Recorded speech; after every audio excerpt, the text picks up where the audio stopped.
aí galera? Bom, antes de começar esse vídeo eu tenho dois recadinhos pra dar pra vocês. O primeiro é que todos os livros que eu vou mencionar aqui nesse vídeo vão estar disponíveis no link aqui na descrição. Esse link que eu vou deixar aqui embaixo, se vocês comprarem por ele, vocês vão me ajudar pra caramba. E assim, cara, não precisa nem se vocês não quiserem comprar os livros que eu vou citar aqui. Vocês podem, sei lá, no Amazon vende de tudo, vocês podem comprar a cadeira lá. Mas se vocês clicarem nesse link e o que vocês forem comprar, vocês comprarem com esse link, não vai ter nenhum valor adicional na compra de vocês, mas vai me ajudar pra caramba, então por favor, quebra essa pra mim. O segundo recado que eu quero dar é que esse vídeo é meio que um vídeo complementar ao vídeo que eu fiz sobre o massacre de Columbine. Se você não sabe o que foi o massacre de Columbine, como foi que aconteceu, quem são os envolvidos, quantas pessoas morreram, esse vídeo que eu fiz aqui tá bem completo mesmo. Eu tentei colocar o máximo de informações possíveis, então antes de você assistir esse vídeo aqui no qual eu estou falando, por favor, clique nesse vídeo e vão lá assistir, pra vocês terem o mínimo de noção do que eu vou estar falando nesse vídeo aqui. Esse vídeo não estava previsto aqui no cronograma do canal, mas vocês, desde que eu fiz esse vídeo sobre o massacre de Columbine, vivem me pedindo pra falar mais sobre o caso. E galera, o fato é, Columbine é um caso tão complexo. É uma coisa que amanhã pode estar em todos os telejornais, apesar de ser um crime que aconteceu há 20 anos atrás, é uma coisa que infelizmente ainda nos dias de hoje acontece com uma certa frequência. Tanto que nos Estados Unidos, apenas de 2012 pra cá já ocorreram 18 massacres em escolas. Ano passado ocorreram 73 ataques, não ocorreram tipo grandes massacres, graças a Deus, mas ocorreram 73 tentativas de massacre, se a gente pode chamar assim. Então talvez esse seja um dos principais motivos de Columbine chamar tanta atenção, que é um medo que ainda hoje nós temos, porque, como eu já disse várias vezes, pode acontecer a qualquer momento. Columbine também é um caso bastante complexo, porque, como eu disse, eu fiz um vídeo de 32 minutos falando sobre ele, e eu cheguei à conclusão de que por mais que a gente fale, por mais informações que a gente traga, enfim, por mais que a gente se esforce pra sempre trazer informações sobre esse caso, sempre vai ter alguma coisinha a mais que a gente deixou de falar, e cada vez que eu pesquiso sobre esse tema, sempre surge alguma coisa a mais, e eu pesquiso muito sobre esse massacre, porque, como eu disse, como eu citei no vídeo, foi uma coisa bastante pessoal pra mim, e me afeta muito, e eu acho que é do ser humano, a gente não desiste de procurar saber mais sobre coisas que nós não podemos entender. Enfim, e como vocês sempre pediam pra mim lá no Instagram pra falar mais sobre o massacre, eu tive a ideia de, quando eu comecei a ler esse livro, de fazer esse vídeo fazendo meio que uma resenha sobre este livro, e vocês votaram lá e concordaram. Então agora nós vamos falar sobre No Easy Answers, The Truth Behind Death at Columbine, que em tradução literal seria Sem Respostas Fáceis, a verdade sobre a matança em Columbine. Esse livro ele foi escrito pelo Brooks Brown junto com Rob Merritt. O Brooks Brown, eu falei sobre ele no vídeo sobre o massacre, ele era um amigo próximo dos atiradores. E eu já vou adiantando pra vocês, eu dei 5 estrelas pra esse livro lá no Goodreads, porque,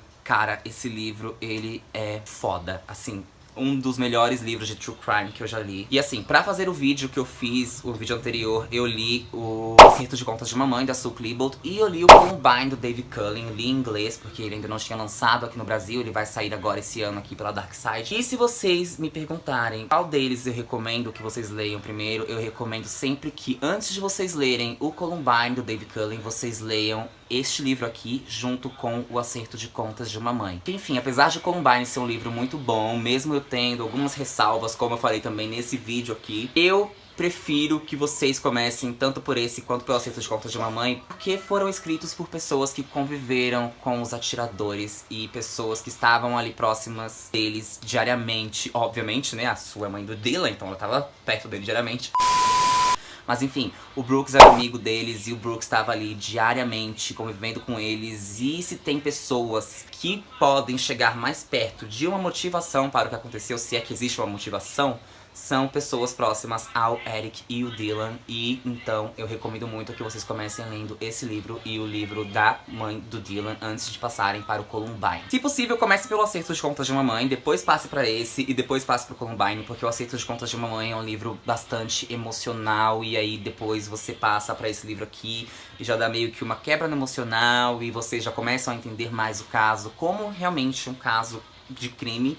E aí vocês vão para o Columbine, que tem um viés mais jornalístico. Enfim, o Brooks escreveu esse livro com uma única motivação: relatar o bullying em Columbine. Principalmente porque na época do tiroteio, o bullying foi meio que deixado de lado, principalmente pela mídia, inclusive pelo diretor de Columbine, que insistia em dizer que Columbine era um lar de todos e que era uma grande família, e que depois que ocorreu o tiroteio, eles voltaram a ficar em paz, e isso e aquilo, e não foi bem assim, galera. Enfim, vamos começar a falar sobre esse livro. Pra começo de conversa, esse livro ele é dividido em duas partes. A primeira parte do livro começa narrando o massacre em si, e depois nós voltamos no tempo pra infância do Brooks e quando ele conheceu o Dylan. Ele narra a partir do momento que ele conheceu o Dylan no pré-escolar. Ele fala bastante também sobre a Sue Klebold e o Tom Klebold, que são os pais do Dylan. Ele diz que eles eram pais incríveis, maravilhosos e que estavam ali sempre presentes na criação do filho. Dos filhos, no caso, porque o Dylan tinha um irmão mais velho chamado Byron. Enfim, ele vai narrando a infância dele com o Dylan até chegar o momento da infância em que o Brooks precisou mudar de colégio porque ele não estava aguentando a pressão, porque ele e o Dylan frequentavam um colégio para alunos superdotados de inteligência. E o Brooks não estava aguentando a pressão desse colégio e mais ou menos quando ele chegou, se eu não me engano, no 4º ano, ele resolveu sair do colégio e meio que, tipo, se afastou do Dylan na escola, mas eles continuavam amigos muito próximos de, tipo, um frequentar a casa do outro mesmo. A partir do momento em que o Brooks começa a narrar nesse livro, o momento em que ele entrou em Columbine, isso ainda é na primeira parte do livro, o livro já começa a ter um tom mais sombrio. Que o Brooks relata coisas nesse livro que aconteciam em Columbine que são de cair o queixo, que você para e pensa, meu Deus. Inclusive, ele narra uma coisa nesse livro que eu vi no filme que foi feito sobre a vida da Rachel, e que quando eu assisti o filme eu falei, gente, não, isso não pode ter acontecido. Ah, eles forçaram pra colocar no filme e enfim. No filme, eles jogam óleo corporal no chão e eles pegam o Eric e empurram ele no meio do corredor até ele dar de cara com uma parede, se eu não me engano, com um armário. E quando eu vi aquela cena eu falei, gente, não, eles não faziam isso em Columbine, eles forçaram e tal. Mas o Brooks narra aqui que isso realmente acontecia. E antes que alguém venha falar, tipo, ah, meu Deus do céu, não, isso daí é forjado, ele viu no filme e colocou no livro. Esse livro aqui, ele foi escrito em 2002 e o filme saiu em 2015, se eu não me engano. Quando ele narra que os jocks, que são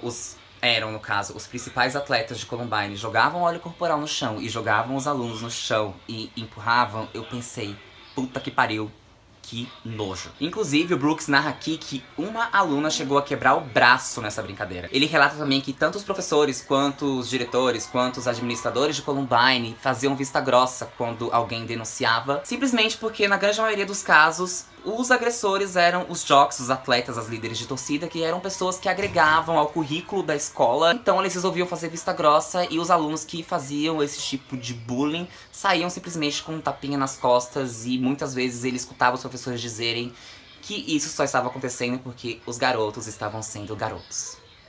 These images were shot 1 year before the massacre took place, and this time Dylan holds the camera. Eric has his back turned and he is wearing a black t-shirt. They're walking through the halls, and you can see a wall of jocks coming at them. You get the hell out of the way. It's their hall, their world. And Eric and Dylan didn't get out of the way. And so you see the jocks lay their elbows right into Eric and almost knock the camera out of his hand, and you don't hear them bitching. Because they're so used to it, they don't go, what the hell was that?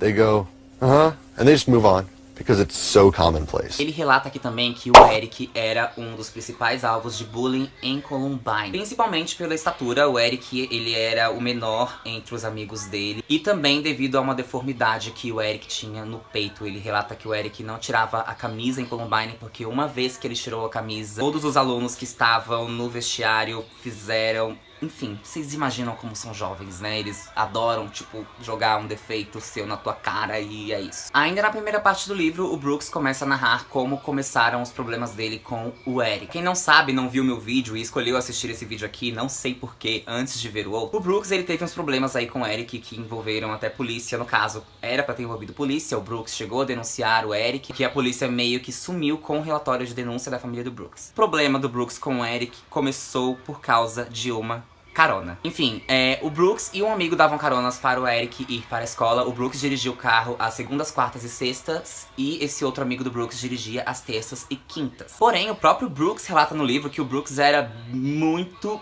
preguiçoso e ele vivia perdendo a hora, e o Eric era bastante chato com esse lance de horário. Então, quase todas as semanas haviam brigas entre o Eric e o Brooks por causa de atraso, até que chegou um famigerado dia em que o Brooks chegou pro Eric e falou assim: cara, eu não vou mais te levar pra escola, ou você pega um ônibus, ou enfim, se vira. E aí começou toda essa treta entre o Eric e o Brooks. O Eric chegou a atacar uma bola de neve, se eu não me engano, no carro do Brooks, que trincou o vidro do carro. E aí que o barato ficou louco, porque a mãe do Brooks resolveu denunciar o Eric, e aí ela viu que o Eric era bastante perigoso. Aí o pai do Eric não gostou da mãe do Brooks ter denunciado, enfim, aí gerou esse grande climão que culminou com o Eric fazendo ameaças de morte para o Brooks no website dele. E aí, como eu já disse no outro vídeo, eu só tô repetindo aqui, o Dylan entregou um bilhete para o Brooks com o website do Eric, e o Brooks descobriu tudo isso, foram na delegacia e os documentos sumiram, enfim, toda a história que você sabe.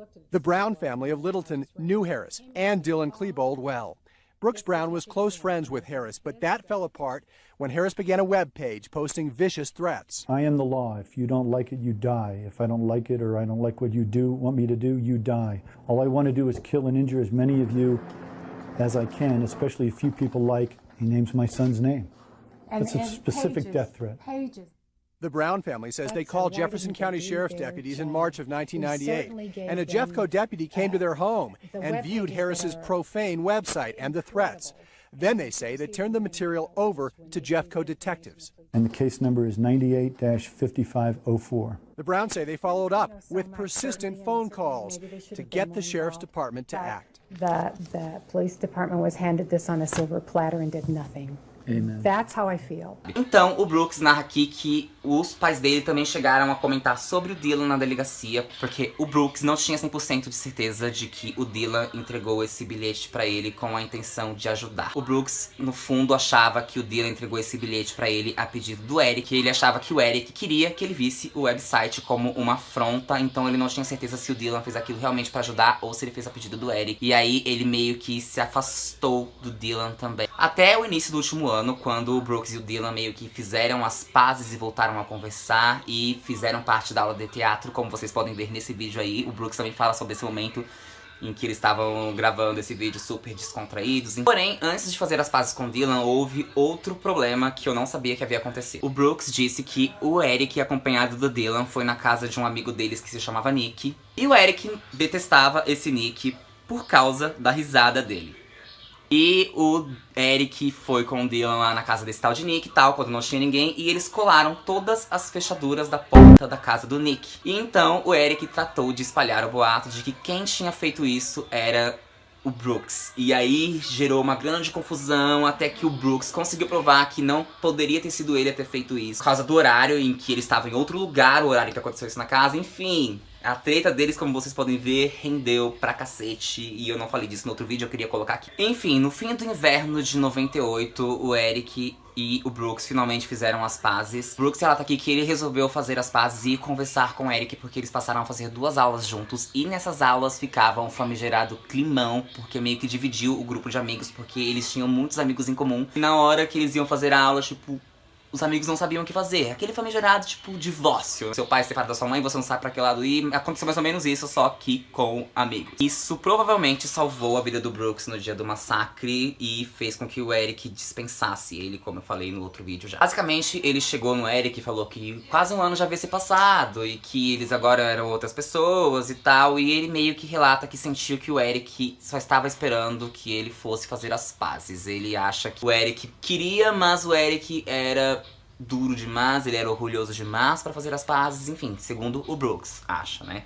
Isso deixando bem claro. O Brooks relata também que ele percebeu quando ele fez as pazes com o Eric que o Eric não se irritava mais com tanta frequência. Ele estava bem mais calmo do que nos meses anteriores, e a gente não pode dizer se ele estava calmo desse jeito por causa dos antidepressivos que ele começou a tomar. Ele tomava Zoloft e outro que eu não me lembro o nome. Ou se é porque o massacre estava se aproximando e ele queria chamar o mínimo de atenção possível. Enfim, como eu disse na primeira parte do livro, o Brooks fala bastante sobre o bullying em Columbine. Antes que alguém venha falar alguma coisa, eu já deixei claro no outro vídeo, e eu vou deixar claro aqui de novo, que eu jamais vou concordar com o que o Eric e o Dylan fizeram. Eu não acho que o bullying seja justificativa para um massacre, e principalmente se a gente for analisar que eles mataram pessoas que jamais fizeram nada pra eles, enfim. Só queria pontuar aqui que eu jamais iria defender eles pelo que eles fizeram. Porém, a partir do momento em que a gente tem ciência de que algo assim aconteceu e a gente escolhe negar o fato de que realmente ocorria o bullying e que o bullying poderia ser uma das motivações na cabeça dos assassinos, a partir do momento em que a gente sabe disso e que a gente escolhe preferir acreditar que eles fizeram isso porque eles não tinham caráter, por isso e por aquilo, a gente também tem que ter ciência de que uma parcela da culpa é nossa. Não estou falando nossa, aqui no caso minha, por eles terem feito isso, até porque faz 20 anos que isso aconteceu, mas de pessoas que eram próximas a eles e escolheram não abordar o tema após o massacre. Não só isso, também a polícia, que tinha o tempo inteiro uma denúncia em mãos e escolheu, tipo, engavetar aquilo quando poderia ter resolvido, digamos assim, que eu acho que se o Eric tivesse levado, vamos dizer assim, um corretivo um ano antes do massacre, teria grandes chances disso não ter acontecido. Enfim, gente, como eu disse, o bullying que é retratado aqui é extremamente odioso e é inconcebível que autoridades da escola escolhessem fechar os olhos para o que estava acontecendo simplesmente para o bem maior da escola, digamos assim, para não manchar o nome da escola pelo bullying que está sendo cometido por atletas e líderes de torcida. Enfim, as punições em Columbine só eram garantidas se você estivesse bem abaixo da cadeia alimentar. Ai meu Deus, Fábio, você tá falando que eles tinham motivo pra matar a galera toda, que eles tinham razão. Não,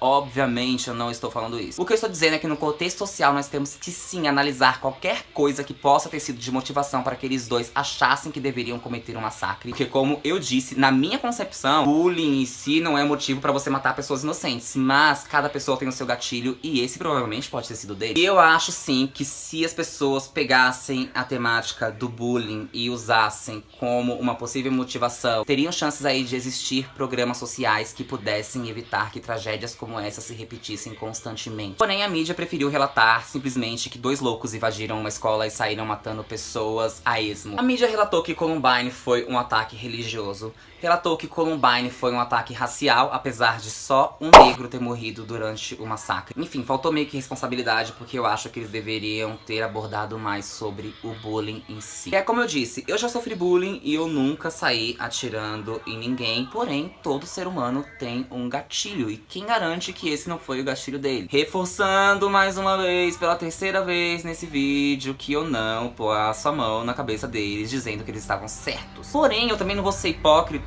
e chegar aqui e falar, caralho, eles são as pessoas mais odiosas do mundo e não sei o que é isso. Não, porque eu não sei o que se passava na cabeça dele. Eu vejo Columbine como uma grande tragédia da qual morreram 15 pessoas. Porque eu acho assim que se o Eric e o Dylan tivessem lidado melhor com o bullying, digamos assim, e tivesse escolhido mostrar para as pessoas que faziam mal a eles o quanto eles tinham a oferecer, e essas pessoas provavelmente não tinham tanto a oferecer quanto eles. Cara, eu estudo bastante sobre esse caso, e tem uma coisa que eu posso dizer, é que eles eram muito, muito inteligentes, e que se eles tivessem escolhido outro rumo, provavelmente eles teriam ido muito longe, porém, infelizmente, eles escolheram fazer merda, né, galera? Enfim, vamos voltar agora pra resenha do livro, porque eu acho que eu fui um pouco além e me expressei um pouco demais. Enfim, queria dar minha opinião aqui sobre o assunto. Enfim, vamos agora falar sobre a segunda parte desse livro. Na segunda parte desse livro, o Brooks vai retratar tudo o que aconteceu após o massacre. Uma coisa super interessante e que eu não sabia é que o Brooks era amigo de algumas das vítimas, no caso de 2 das vítimas. A primeira era a Rachel Scott. O Brooks e a Rachel se conheceram no grupo de debate e o Brooks relata a Rachel nesse livro, galera. Caralho, olha, fantástico. Ele relata que a Rachel sempre foi muito religiosa e o Brooks era completamente o contrário dela. Porém, eles sempre conversavam sobre religião e, cara, meu Deus do céu. Ele narra uma conversa que ele teve com a Rachel que eu fiquei pensando, caralho, meu Deus do céu, como eu queria ter sido amigo dessa garota. Porque, ai, enfim, muito foda. Pra quem não sabe, a Rachel, ela foi a primeira vítima fatal do massacre e uma das vítimas que mais chamou a atenção da mídia, assim. Ela foi meio que transformada numa mártir pela igreja evangélica, e tem um filme sobre a vida dela, tá disponível no Netflix. Eu esqueci o nome, mas eu vou colocar aqui embaixo. Enfim, a Rachel foi uma das vítimas que mais me deixou impactado, e quando o Brooks falou sobre ela nesse livro, eu ficava tipo, meu Deus do céu. Que pessoa incrível. A segunda vítima desse massacre que o Brooks também conhecia era o Daniel Mauser, que foi morto na biblioteca. E o Brooks narra que ele chegou a mandar um e-mail pro pai do Daniel, mas que ele nunca chegou a responder. Isso em 2002, né? Eu não sei se depois disso ele chegou a responder, mas até o Brooks escrever esse livro, o Tom Mauser, que era o pai do Daniel, que é, na verdade, o pai do Daniel, não respondeu o e-mail do Brooks. E é isso, o Brooks conheceu o Daniel no grupo de debate também, e ele dava aula de debate, alguma coisa assim, para o Daniel Mauser. Ele retrata aqui também que após a tragédia, Columbine meio que ficou inabitável, porque ficou muito destruída. Então, os alunos de Columbine teriam que terminar o ensino médio, enfim, o ano letivo em outra escola, na qual os alunos dessa escola frequentariam o turno da manhã e os alunos de Columbine frequentariam o turno da tarde. Tomorrow, the survivors of the massacre take another step towards reclaiming their lives when they return to school. But they won't be coming back here to Columbine High because there was so much damage from the bullets and the bombs. E o Brooks relata que o diretor DeAngelis pessoalmente ligou para a casa dele e pediu para ele fazer o favor de não frequentar as aulas, porque ele era amigo do Eric e do Dylan e ele temia pela própria segurança do Brooks. Quando a mãe do Brooks exigiu uma melhor explicação, ele simplesmente continuava repetindo: é pelo bem do Brooks, é pelo bem do Brooks. Então o Brooks resolveu se desafiar e ir à escola, porém, mais uma vez o diretor DeAngelis chegou no Brooks e fez uma proposta que o Brooks não teve como recusar. Propôs ao Brooks que se ele não frequentasse mais a escola, ele passaria de ano e terminaria o ensino médio com todas as notas altas. E como o Brooks mesmo relata nesse livro, ele tava meio que na berlinda, ou ele meio que não pôde negar, porque tinha chances aí dele não passar de ano, então foi a melhor coisa que ele pôde fazer, foi aceitar não voltar à escola junto com alguns outros amigos do Eric e do Dylan, que também foram proibidos de voltar. Um dos momentos que ele narra nesse livro e que eu fiquei meio que, meu Deus, foi o momento em que ele diz que ele foi no funeral da Rachel e que quando chegou lá, ele escutava sussurros e em um determinado momento ele foi chamado de assassino, porque ele era amigo do Eric e do Dylan. E é sempre assim, galera, quando acontece um grande massacre no qual os perpetradores morrem, o pessoal tende a ir pra cima de pessoas que não tinham nada a ver com aquilo. Nesse caso, foram, obviamente, em cima dos familiares, dos pais e dos amigos do Eric e do Dylan, e isso tá bem retratado aqui nesse livro. Ele relata aqui também que o xerife foi ao vivo na TV em rede nacional dizer que o Brooks poderia ser suspeito. A motivação? O Brooks e a família estavam sempre indo na mídia relatar que eles haviam denunciado o Eric um ano antes e o xerife não levou essa denúncia adiante. Então, para não ficar com o nome manchado, o xerife meio que tentava manchar o nome do Brooks, dizendo que o Brooks era suspeito, quando na verdade o xerife não tinha provas e nem mandou fazer uma busca, sei lá, no armário, no quarto, na casa do Brooks. Ou seja, o Brooks não era considerado suspeito pela lei, mas o xerife insistia em dizer isso para a mídia, para manchar a imagem dele. E isso não sou eu que estou dizendo, não é o Brooks. Personalidades foram na TV dizer que o xerife estava com essa intenção. Porém, como vocês sabem aí, depois de um tempo, o Brooks conseguiu provar que ele não tinha nada a ver com esse massacre. E como eu já relatei no outro vídeo, quando o 60 Minutes foi fazer um especial sobre o caso em 2001, eles passaram 6 meses investigando detalhes sobre o caso e conseguiram judicialmente o relatório de denúncia que a família do Brooks fez, e aí a máscara do xerife caiu, e enfim, isso não é assunto que eu quero falar aqui, vamos continuar falando sobre o livro. No livro também ele relata nessa segunda parte contatos que ele teve com as famílias. Além de ter ido no funeral da Rachel, o pai da Rachel pediu que ele gravasse um vídeo para um memorial. E ele fala uma coisa... Ele falou que quando ele foi gravar o vídeo, ele não conseguiu se segurar e começou a chorar. E ele disse que se o Eric e o Dylan estavam tentando matar pessoas que fizeram mal pra eles, eles com certeza pegaram as pessoas erradas, porque a Rachel era a última pessoa na face da terra que julgariam eles, independente da aparência, independente da religião que eles seguissem, independente de qualquer coisa. E... eu preciso de um tempo. Enfim, o pai do Daniel Holbrook também entrou em contato com a família do Brooks através de um amigo, porque ele tava meio que acreditando nessa teoria de que o Brooks era cúmplice do Eric e do Dylan. Então ele foi meio que tirar a satisfação com o Brooks, e o Brooks deu todos os detalhes, e aí ele começou a montar as peças e ele percebeu que realmente o Brooks não poderia ser suspeito de ter participado do massacre. Então a família do Brooks, junto com a família do Daniel e alguns outros pais de vítimas, começaram a pegar ainda mais no pé do xerife e da polícia. E, como vocês podem imaginar, o xerife não gostou nada disso, mas eu não vou entrar em detalhes agora. Uma coisa que o Brooks relata aqui e que eu tava bastante curioso pra descobrir é como caralhos a família do Brooks conseguiu assistir os vídeos do Porão. Pra quem não sabe, os vídeos do Porão são vídeos que foram gravados pelo Eric e pelo Dylan aí cerca de um mês antes do massacre acontecer. E esses vídeos jamais vieram ao público. Mas aí eu sempre ficava me perguntando como caralhos a família do Brooks, que tipo, não tem nada a ver com a tragédia, conseguiu assistir. E eles conseguiram assistir porque houve 2 exibições no total desses vídeos. A primeira delas foi feita, obviamente, para a família das vítimas, as famílias das vítimas assistirem. E a segunda foi feita para a imprensa. E quando a polícia foi exibir essas fitas para a imprensa, a mãe do Brooks chegou e falou: eu vou assistir. E eles falaram assim: não, você não vai. E ela falou assim: eu vou sim, eu estou diretamente envolvida nessa tragédia e eu quero ver quem vai me impedir. Você vai me prender? O policial falou: não. Então ela falou assim: então eu vou sentar e assistir. E a família do Brooks luta diariamente pra que... lutava, né? No caso, na época desse livro, não sei se eles ainda fazem isso, pra que essas fitas fossem liberadas, porque eles tinham plena noção de que se essas fitas viessem a público, poderiam ser usadas para evitar possíveis massacres e não para ajudar pessoas que tinham intenções de repetir o que o Eric e o Dylan fizeram, como a maioria das pessoas acham. E eu não tenho uma opinião formada sobre isso, porque, enfim, eu já li transcrições sobre as fitas, eu acho bem pesadas, mas eu acho que não publicá-las não evitou que houvessem cópias, inclusive uma que aconteceu ano passado, bizarra, que foi o massacre de Kershaw, acho que é assim que se pronuncia, e do qual eu vou fazer vídeo aqui em breve. E eles fizeram isso por anos e anos e anos, principalmente